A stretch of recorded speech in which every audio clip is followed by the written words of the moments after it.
Over 150 years ago, a man named Albert Pike wrote a chilling letter, predicting not just one, but 3 world wars. 2 of them already happened. And the third? What if everything you thought was random, every war, every upheaval, was part of a long game?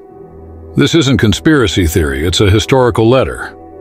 And 2 world wars have already followed the script almost perfectly.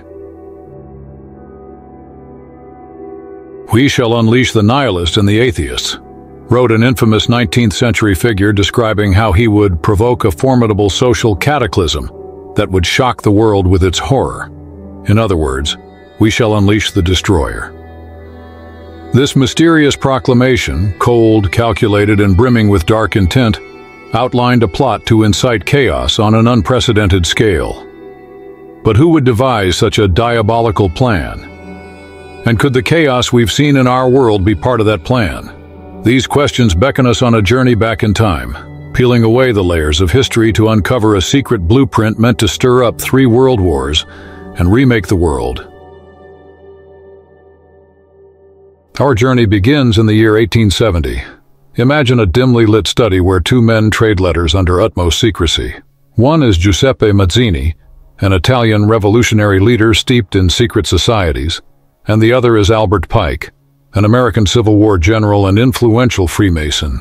In a letter dated January 22, 1870, Mazzini confided to Pike a daring vision. All the existing Masonic organizations would continue as they were, each with its own structure and leaders, but behind the scenes a new hidden order would control them all. "We must allow all of the federations to continue just as they are, but we must create a super Rite, which will remain unknown," Mazzini wrote. This secret, supreme Rite would handpick only the highest initiates, those deemed worthy of the deepest secrets, and bind them to absolute secrecy. Through this invisible High Council, we will govern all Freemasonry, which will become the one international center, the more powerful because its direction will be unknown. Think about that. A hidden inner circle, pulling the strings of all the visible lodges and organizations, unbeknownst even to their own lower members. This was Pike and Mazzini's daring scheme, to quietly unite the world's fraternities under one guiding hand. They even gave this clandestine body a name, the new and reformed Palladian Rite, with headquarters strategically placed in Charleston, USA, Rome, Italy, and Berlin, Germany. Pike would lead the secret Rite in the West, Mazzini in the East. The average Mason or civic leader would have no clue that a higher, invisible authority was directing their course. Such was the early vision that Albert Pike embraced, a covert hierarchy to steer world events from the shadows, unified in purpose and Luciferian in philosophy. It was a bold plan for sure, but it was only the beginning. Just 1 year later, in August 1871, Albert Pike penned another extraordinary letter, this time outlining a blueprint for nothing less than a one world order. He described a world order, a one order where all nations are under the control of one central organization. Pike envisioned an international center of power guiding the destinies of nations from behind the scenes.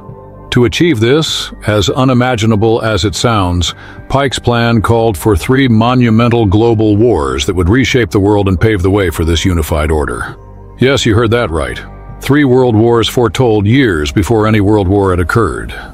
In his letter to Mazzini dated August 15, 1871, Pike coolly explained that 3 future world wars would be orchestrated to prepare the world for the new world order.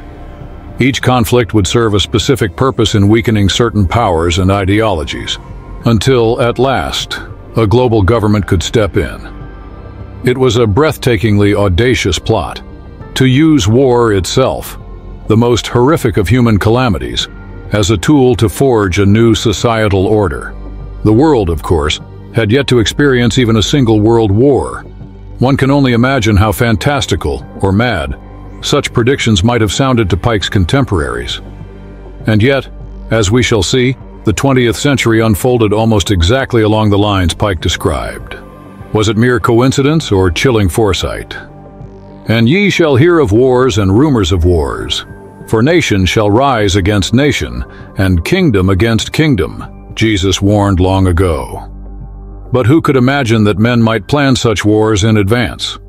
Let's walk through Pike's blueprint, step by step, war by war, and compare it with the real history that followed. According to Pike's plan, the First World War was to be ignited in order to destroy the power of the Russian Tsars, those emperors who stood as champions of the Eastern Orthodox Christian faith. Russia under the Tsars was a deeply religious nation. The Tsar was even called Defender of Orthodoxy. Pike and his secret circle saw this as a major obstacle. So the plan was simple and ruthless. Use war to bring down the Tsar and plunge Russia into godless revolution. The First World War was to be fought so as to enable the Illuminati to overthrow the powers of the Tsars in Russia and turn that country into the stronghold of atheistic communism, reads one summary of Pike's letter. To fuel the conflict, Pike wrote that agents of his secret order would stir antagonism between the British Empire and the German Empire, ensuring a large-scale war that would engulf Europe. History tells us this is exactly what happened a few decades later. World War I erupted in 1914, with Britain and Germany on opposite sides, and by 1917 the Russian Empire had collapsed. Tsar Nicholas II was overthrown and later executed, and in his place arose the Soviet Union, the world's first avowedly atheist communist state. The Orthodox Church in Russia was brutally suppressed.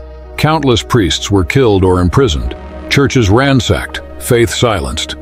Pike had written all this in 1871, long before 1914, yet events followed his script uncannily. Did this happen by chance? Pike's letter was on display in the British Museum for many years, openly declaring the goal to bring about an atheistic communistic state in Russia. Did that happen? Yes. Think of the human cost. Millions perished in the trenches of World War I. Empires fell, and an entire way of life in Russia was extinguished.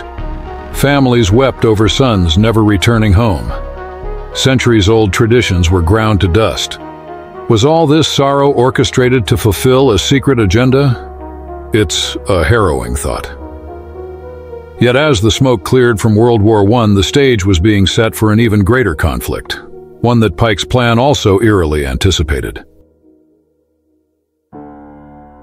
Pike's next instruction was to foment a Second World War, one that would hinge on the ideological clash between fascism and political Zionism, the movement for a Jewish homeland. In his 1871 blueprint, Pike wrote that this war must be arranged so that Nazism, fascist dictatorship, would be destroyed, and Zionism would grow strong enough to establish a sovereign nation of Israel in the Holy Land. At the same time, this war would allow communism to spread and become powerful, counterbalancing the West. World War II was to be fought so that Nazism would be destroyed, and the power of political Zionism increased so that the sovereign state of Israel could be established in Palestine. Pike added that during this second war, international communism shall be built up until it equals in strength that of united Christendom, then kept in check until the final conflict to come. Again, the parallels with actual history are stunning. In 1939, World War II broke out, sparked by the aggression of Nazi Germany, fascism, against the Allies. The war ended in 1945 with the total defeat of Nazism, the very outcome Pike had foreseen. And in 1948, with world sympathy behind the Jewish people after the Holocaust, the State of Israel was officially founded in Palestine, exactly as envisioned. It's sobering to realize that Pike's letter described this outcome decades in advance, to bring about a Zionist state in Israel. Did it achieve this objective? Yes, in fact, after this war, Israel in its present form was reinstated. Meanwhile, the Soviet Union, born from World War I, emerged from World War II as a superpower controlling Eastern Europe, spreading communism far beyond Russia. By the late 1940s, the world was divided into two camps, the Communist East and the Judeo-Christian West, of roughly equal strength, just as Pike's plan required. Communism had indeed become a formidable force, yet it was temporarily restrained, contained by the West until some future time when it would be needed for the final social cataclysm. Consider the human drama of World War II. Over 60 million people died in that war, soldiers and civilians, mothers and children. Unspeakable horrors like the Holocaust occurred, in which 6 million Jews were murdered under Nazi tyranny. Out of that horror, the survivors built a new nation, Israel, hoping for peace and safety. And the global balance of power shifted in a way that set the stage for the next great confrontation. Could all this have been maneuvered by design? It's an uncomfortable question. We usually attribute World War II to the ambitions of Hitler, the policies of Churchill and Roosevelt, the struggle between tyranny and freedom. Yet here we have a letter from 1871 that seems to have predicted the exact outcomes: the fall of Nazi Germany, the creation of Israel, the rise of a Cold War standoff between communism and the West. If Pike's blueprint was a mere coincidence, it is a staggering one. If it was something more, a script being followed by unseen actors, then the tragedy of those years takes on an even darker meaning. Pike's letter did not stop at 2 wars. It spoke of a third world war, one to be ignited by taking advantage of the tension between the Muslim world and the Jewish world: political Zionism. The plan calls for a conflict so vast that it would draw in all the nations, ultimately wearing them down to exhaustion.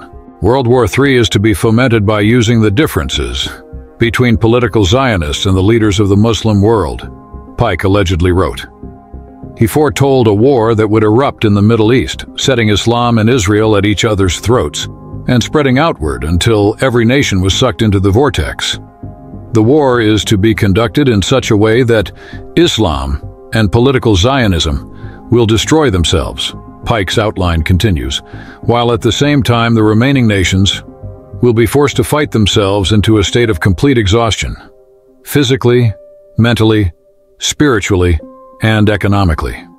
In other words, a truly worldwide war of attrition, nations so battered and weary that they lose all resolve and stability.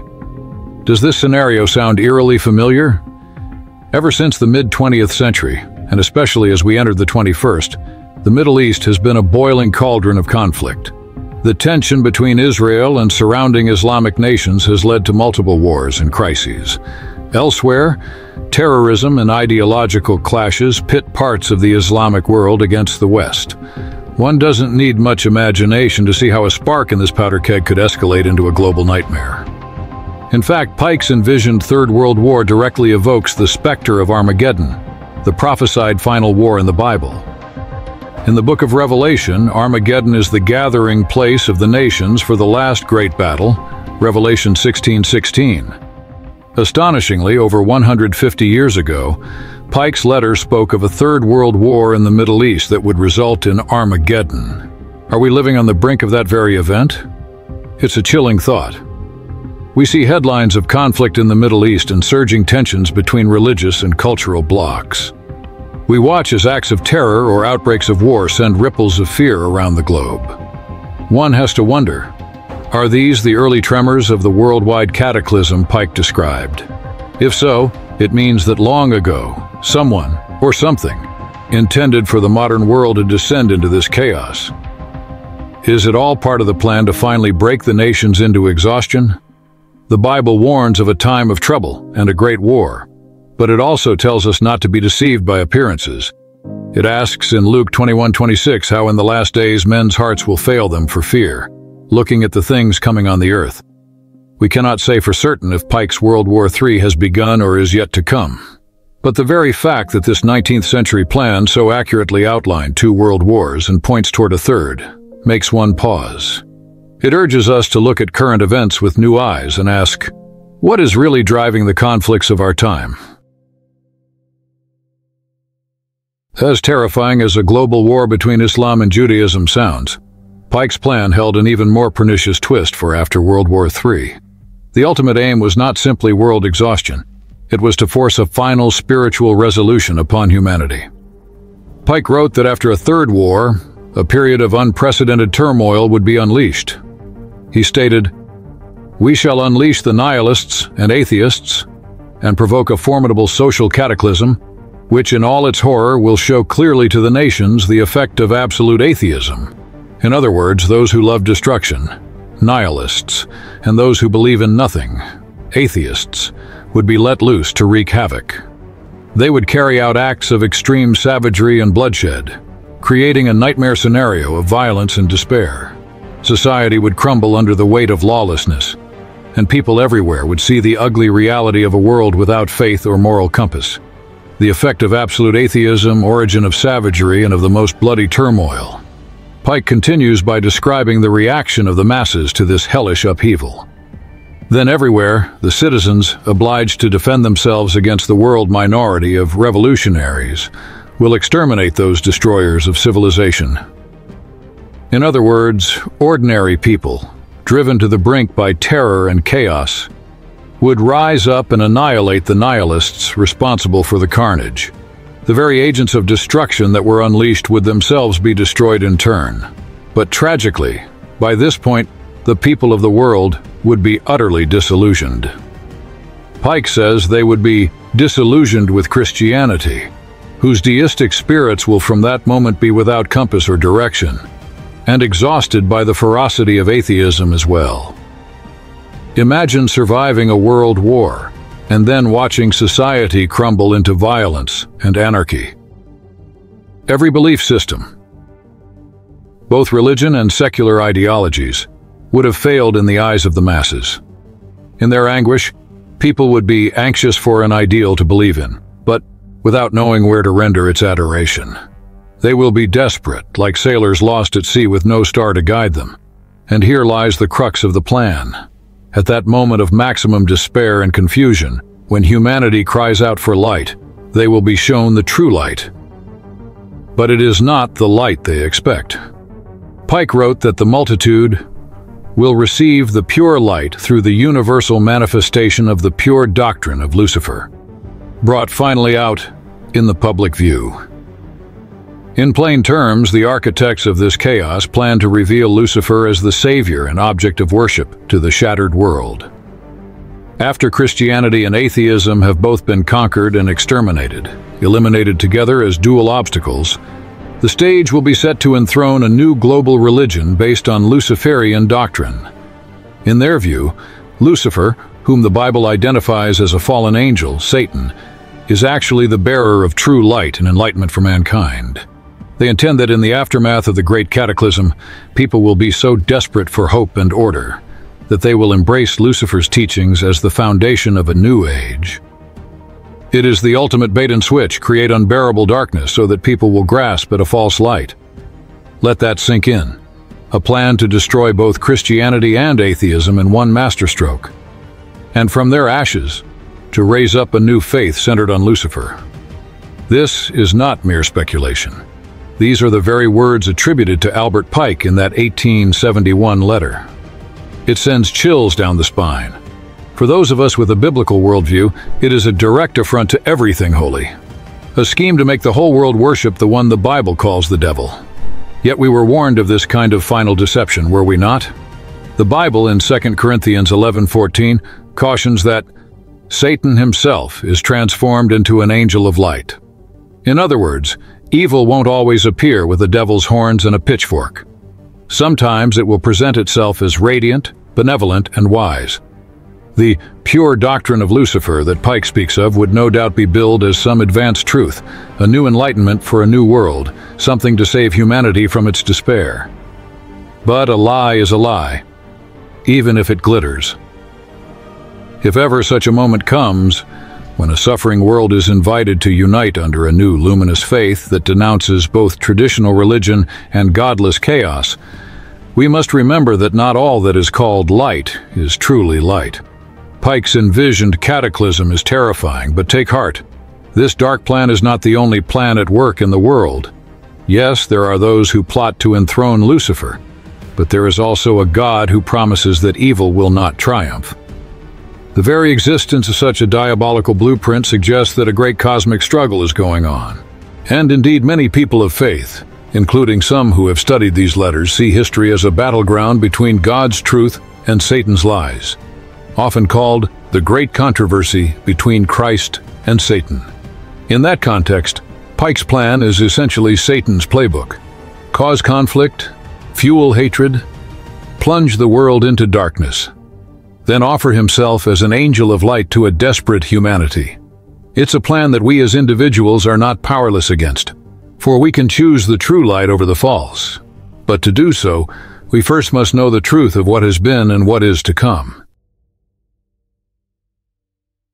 Such astounding letters and plans, if indeed authentic, would surely be among the most important documents in modern history. And for a time, they were available to be seen. It has been noted that Pike's 1871 letter to Mazzini was once on public display in the British Museum Library in London. Researchers and the curious could actually request to view it like a historical artifact.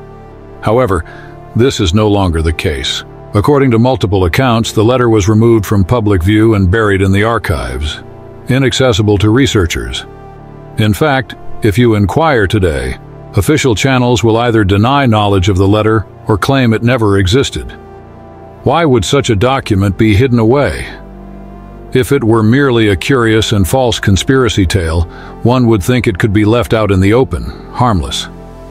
But instead it has vanished from libraries, as if someone doesn't want people reading Pike's words too closely.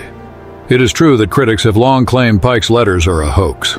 Mainstream Masonic organizations and some historians assert that no evidence of the 1871 letter exists in their records, and that the whole story was fabricated in the 20th century by persons such as Leo Taxil or William Guy Carr.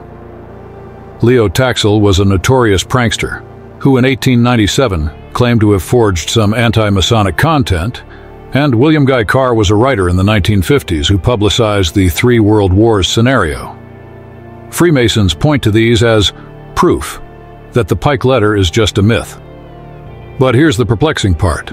Even if a hoaxer wrote these predictions around 1897 or 1950, how on earth did they manage to guess the outcome of World War II, which didn't fully align with expectations until 1945, and even anticipate today's Middle East tensions? The hoax explanation strains credibility when you consider the specificity and accuracy of the predictions. If Leo Taxil invented this in 1897, how did he come to know such details of future events 100 years ahead?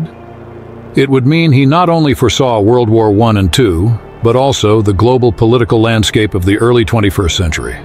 That stretches the term coincidence beyond the breaking point. The suppression of these letters from public discourse only adds to the intrigue. Why take them away from the British Museum if they are fake? Why not let people see and judge for themselves? It reminds one of how certain powerful interests often suppress inconvenient facts or alternative interpretations of history. Perhaps those pulling the strings prefer that the average person remain in the dark about the idea of a long-term master plan. After all, if you realize that social upheavals and even world wars might have been deliberately instigated, you might start questioning things. You might become less easily led by propaganda, more wary of calls to hatred, more united with your fellow human beings against real enemies instead of fighting each other. Knowledge can be threatening to those who operate in shadows. In any case, the letter's disappearance from accessible archives stands as an ironic testament to their possible authenticity. It's almost as if the very powers that Pike's letters exposed eventually made sure those letters wouldn't be easily found. Yet enough researchers over the years preserved the content, copying it in books, quoting it in articles, that we can still piece together Pike's chilling message today, as we have done here, with citations from those who documented the letters before they vanished. We have traveled a long, winding road through history and secret plans. Let's pause and take it all in. 3 world wars, foretold in the 19th century. A hidden hand guiding the formation of a one-world order. A plot to obliterate both religion and irreligion, so that a new Luciferian age can rise. It sounds like the plot of a sensational novel or movie, yet it has been presented in serious writings and eerily mirrored by real-world events. How does this make you feel? Perhaps a bit shaken, maybe curious, maybe skeptical. It's natural to wonder, is this really possible? Could it be that the history we learned, of nations pursuing their own interests, of conflicts sparked by political events, is only the surface level? Could there be a deeper layer where a few influential figures, inspired by dark spiritual motives, nudge the world along a predetermined path? Consider your understanding of the 20th century. World War I often is explained by entangled alliances and a tragic spark in Sarajevo. World War II by the rise of fascism and the failure of appeasement. The Cold War by ideological opposition between capitalism and communism, and the Middle East conflicts by ancient feuds and colonial mishaps. These explanations are not wrong. They are all pieces of the puzzle. But what if they are not the whole puzzle? What if behind these pieces, there was a deliberate design leveraging those very tensions to achieve a grander objective? It's as if history were a chess game, and while nations and leaders made moves openly on the board, an unseen chess master was anticipating and manipulating those moves towards checkmate. This perspective doesn't remove human responsibility. After all, it was people who chose to go along with war and hatred. But it suggests a coordination of evil beyond mere human accident. And for those who hold a biblical worldview, it aligns with the concept of a real Satan, a fallen angel, working behind the scenes to bring misery and defy God's plan. In Christian understanding, Satan's ultimate desire is to be worshipped in place of God. Isaiah 14:13-14 describes Lucifer's ancient boast to exalt his throne above God's.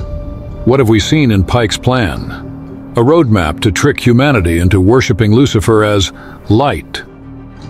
In the prophecies of Scripture, particularly in Revelation, we see a final crisis where a false Messiah or Antichrist appears, and the world is compelled to worship a beastly power under penalty of death. Could Pike's letter be describing the very mechanism by which that comes about? Through war, chaos, and desperation leading to false worship?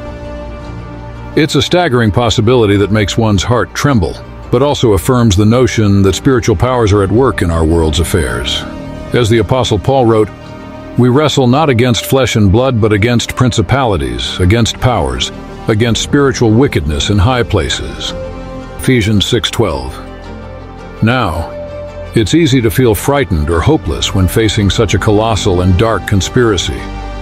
But this narrative is not shared to instill fear, rather, to awaken awareness and to ultimately offer hope. Yes, hope. Because despite the frightening scope of evil described, we must remember that goodness still exists and light still shines. The same prophecies that foretell a great deception also foretell that it will be short-lived and that truth will prevail. Jesus himself said that in the end times there will be tribulation such as never was, but he that shall endure unto the end, the same shall be saved. Matthew 24:13. We are counseled to watch and not be deceived. Simply knowing about schemes like Pike's letters can help inoculate us against deception. If one day a charismatic new truth or leader emerges from the chaos, we will remember this talk and think twice before giving our allegiance. And beyond that, there is the comforting promise that evil does not win in the end. "And the light shineth in darkness, and the darkness comprehended it not," says the Scripture. This means the darkness could not overcome the light. No matter how dark the night of chaos and conspiracy may get, the light of God's love and truth shines on, unconquerable. If Pike's plan was real, it is horrifying. But even if men plot and devils scheme, God is still in control above all. In the Psalms it is written, "He that sitteth in the heavens shall laugh. The Lord shall have them in derision."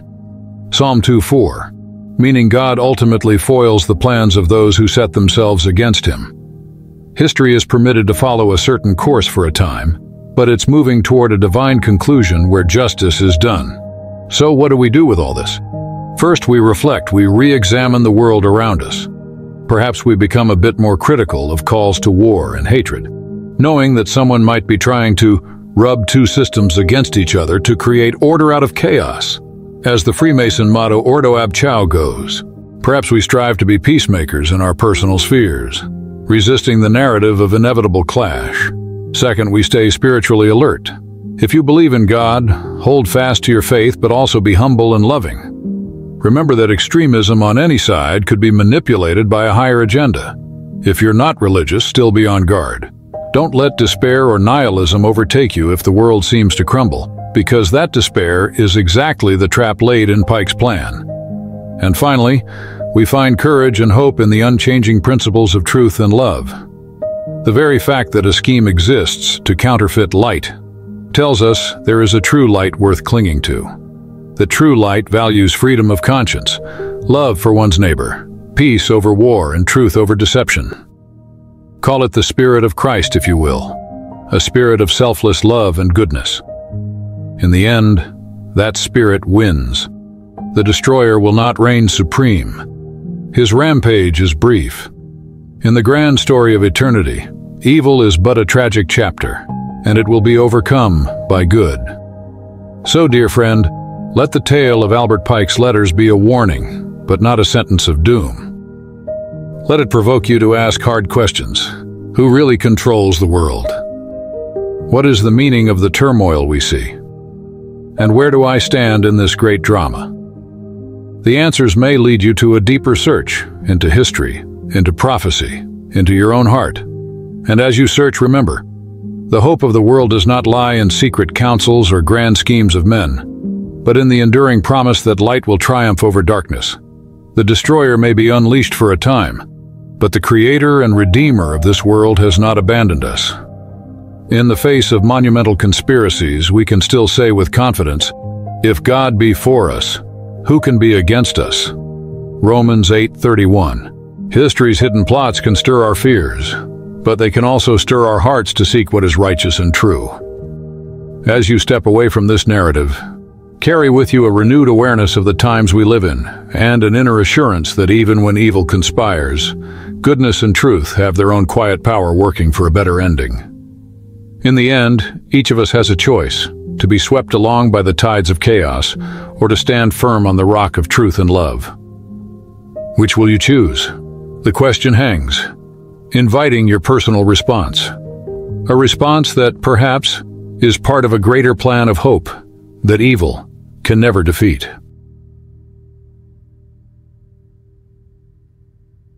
Real quick, now you can engage even more and support this channel by becoming a member. Becoming a member unlocks amazing resources and helps you connect even deeper. Get access to every image I use, perfect for your wallpaper, studies, or presentations.